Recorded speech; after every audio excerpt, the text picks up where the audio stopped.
全彩 3D 打印效果又有升级，颜色之间几乎没有晕染，原子重塑高调亮相 TCT， 不但现场展示了12喷头多色打印能力，同时在现场还惊现一台 UV 样机 ，AI 自动建模工具集体亮相，各家也是在卷更快的版本迭代，模型更准，同时也在精度、速度、拆件等方向找到自己当前正在重点发展的路径。金属 3D 打印展示出了更多专用结构的应用，更高效的加工，模型越来越精致和轻量化，打印的材料可以自由混色，还能选择不同软硬度。单组分耗材也能直接放入打印机，打印出细腻有弹性的晶格物体。3D 打印年度盛会 TCT 上海，我来了。那云网友们，咱们一块去逛展。Hello， 大家好，我是焦爱玩。我作为一个产品设计公司的创业者和 3D 打印玩家，这次也来到 TCT 3D 打印展。除了想看看有哪些设备的更新，更会有侧重的看看哪些工艺是能对文创和交互产品设计开发带来直接的效果提升，或者有新的变现机会。如果你也想做相关领域的结合，咱们一块看看。先来看看设备的亮点，消费级 3D 打印新设备备受关注的就是这台原子重塑的12头 3D 打印机。这样的形式不仅支持多色，更主要能支持12种不同类型的材料同盘打印。机器同步推出了耗材管理系统，这个盒子能放入6卷耗材，一台打印机可以接6个这样的耗材盒，最多支持36色打印。耗材盒中间有温湿度等释数的展示，外观还是挺有科技感的。内部分为了上下2层，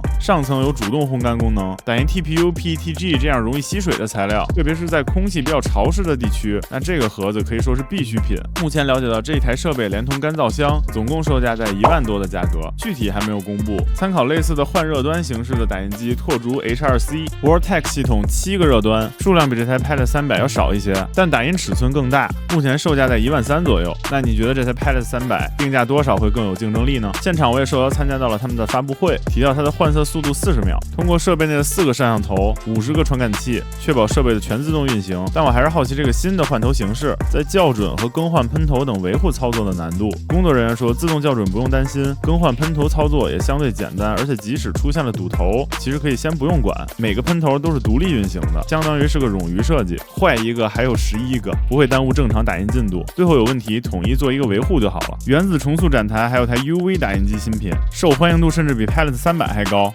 因为能现场体验。UV 打印几乎可以不挑材料，在塑料手机壳、金属徽章上都能随意印制图案，还能堆叠出一定厚度，做出肌理质感。设备目前还没有具体发售信息，打印清晰度还是很高的，至于立体打印质量和易操作度还有待观察。说到提升 FDM 打印精度，创想3维展台看到这一个配件，只需要 USB 连接到打印机上，就能把一台3轴打印机升级为5轴打印机。打印件会长在这根杆上，除了模型底面需要多出一点固定结构，常规打印的时候那个打印件它是需要一些支撑来撑起这些悬空的位置，而这个就是5轴直接打印出来的。它不需要任何的支撑就可以一体成型，因为耗材丝的堆叠方向不再只是沿着 Z 轴，所以打印出来的模型层纹反倒不那么明显，两面都跟顶层一样。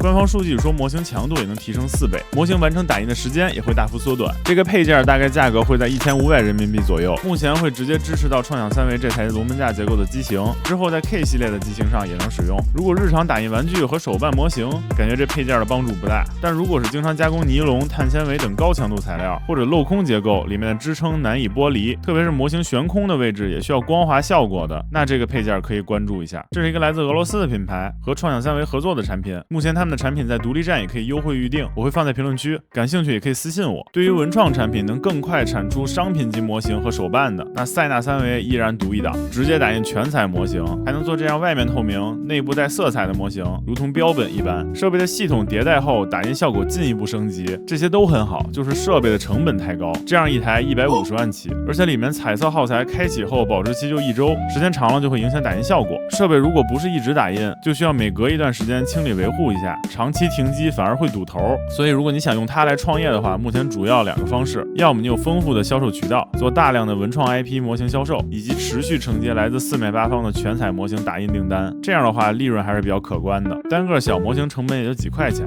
而全彩模型一个键盘帽大小就能卖到上百，大尺寸全彩打印甚至能上千，单模型利润还是很高的。所以只要销量能走起来，那这台机器的成本就很快能回款了。但是大多数应该是并没有这么多渠道的小公司，偶尔全彩打个样品，哪怕集中一段时间做个几百个，那也养不起这台设备。这时候你就可以选择全彩代打印合作，塞纳也是提供这方面的打印服务，可以看看你的模型被全彩打印出来的效果能不能惊艳到你。那如果你想尝试高精度的全彩模型，但是不会这么复杂杂的建模怎么办？这次 TCT 也有多家 AI 生成模型的品牌到场，像 Hitem 3D 主打高精度，一张照片就能把发丝、汗毛都生成出来。现场展示了他们和国画大师戴敦邦的合作模型。Hitem 把艺术家绘制的《水浒传》英雄水墨画 AI 建模了立体模型。这个模型当然目前还需要一些后期对细节的处理，但是能减少很大量的建模找形以及整体制作的工作量。这样一个高精度的模型，1个月就能实现从图片到实体产品量产的过程。Triple 3D 的门口摆了个机器人擂台，上面站着 Triple 和智源合作的机器人，机器人内部构件是智源的，而外部造型都是由 Triple 生成的。当机器人真正进入我们日常生活里的时候，结合 AI 技术，就能快速的让它的外观也完全符合你的审美和需求。Triple 更新的 3.1 算法针对复杂造型的写实程度进行了优化，同时推出了一个智能网格模式，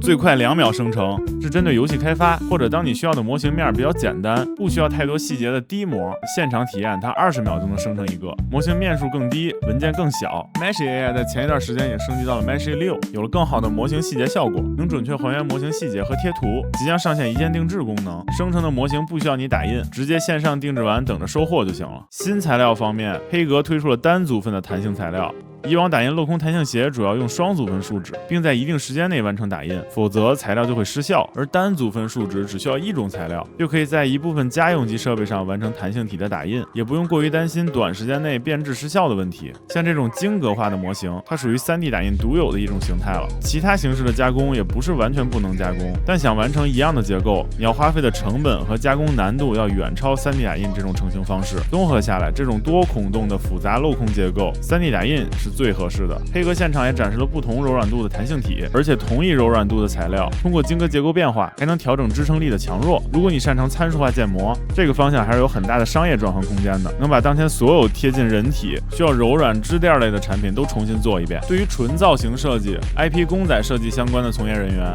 这儿能结合的内容就更多了。比如3绿的全彩 CMYK 树脂，在去年展会中我就有见到过。这次他们带来了更丰富的场景展示，你可以通过混色得到更多变的颜色，在模型当中把底色做出来，这样后期就只需要涂装一些细节，就能高精度的还原你的设计。其他展位也展示了各种形式的耗材、丰富的色彩、耐高温、耐冲击等不同的性能，已经很难一一去介绍了。已经从原来有什么材料，我结合它的性能去设计，变成了我需要什么材料再去任意挑选了。工业级金属加工这边有很多钛合金加工的各种奇特造型，它又轻又坚硬。航天器里很多复杂结构件都是要用到激光烧结或者激光熔这些金属粉末来把立体造型加工出来。生活中能用到的可以结合汽车改造或者日常骑行设备等等配件的个性化定制需求。现场这儿就展示了一个用 3D 打印制作的钛合金自行车车架，这强度正常骑应该没有报废年限，就是成本稍微高点。而这种又轻又硬的东西还能通过 3D 打印一体加工出若干个可动连接件，组成像布料一样的钛合金锁子甲，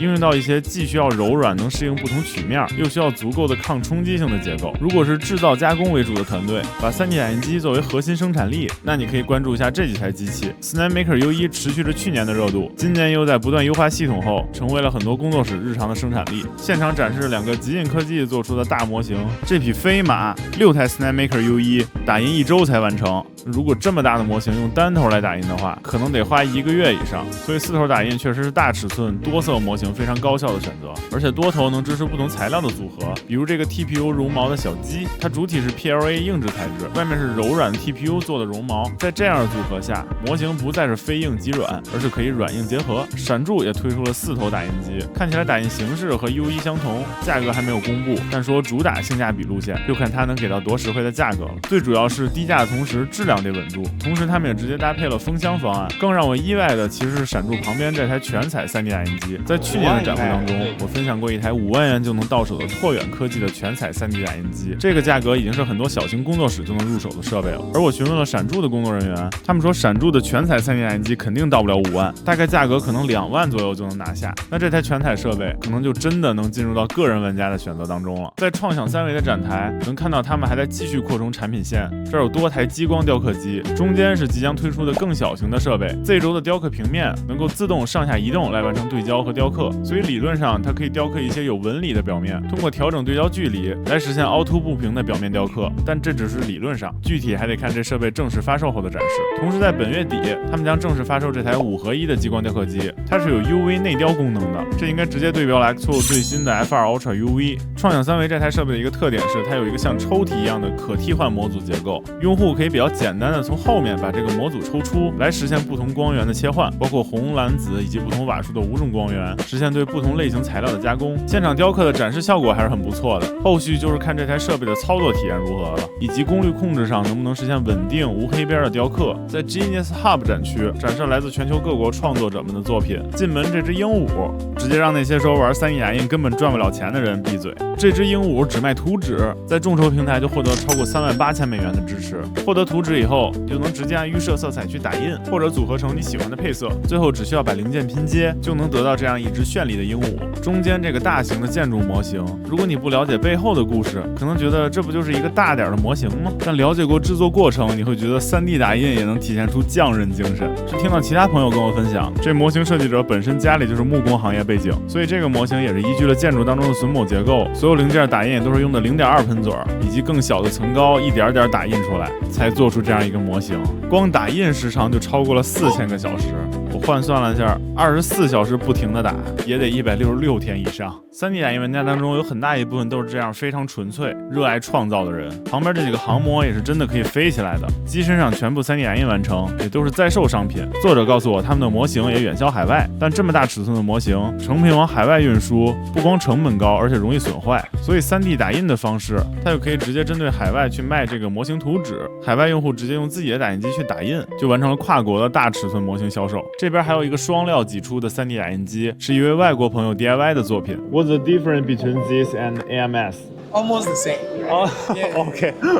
虽然他说和 AMS 没有什么明显区别，但总得有这些创客玩家进行不同形式的尝试，才能让这些创客设备有更多更快的迭代可能。目前感觉 FDM 3D 打印在卷完多色之后又到了一个瓶颈期，可能还得需要更多极客们集思广益。在展区里也有这样一个创意沙龙区域，用于交流，也有品牌展示活动，也许还能遇到你喜欢的博主在分享，线下实际讨论些内容。这展会只有3天时间，行程原因我深度逛了2天半，感觉也就逛了1/3，内容相当丰富。因为在会上还能遇到很多网友，看见很多新奇的机器，也忍不住多交流一会儿。只路过远远的看了一下，包括像 3D 打印的配套设备、3维扫描仪，在生活里能快速的获得物体模型，完成建模。比如得到车辆的扫描数据，就可以逆向的去设计这个车辆的配件，玩改装车或者扫描建筑等，获得数字模型。还有耗材的生产线，现在 3D 打印农场越来越多，在卷质量、卷价格的同时，耗材需求也就上来了。有了这样一条耗材产线，你可以直接成为行业材料的源头。我了解到有些大型农场已经开始自建耗材产线了，以此来进一步获得材料和价格上的优势。这类展会的好处就是能第一时间直观了解到这些设备，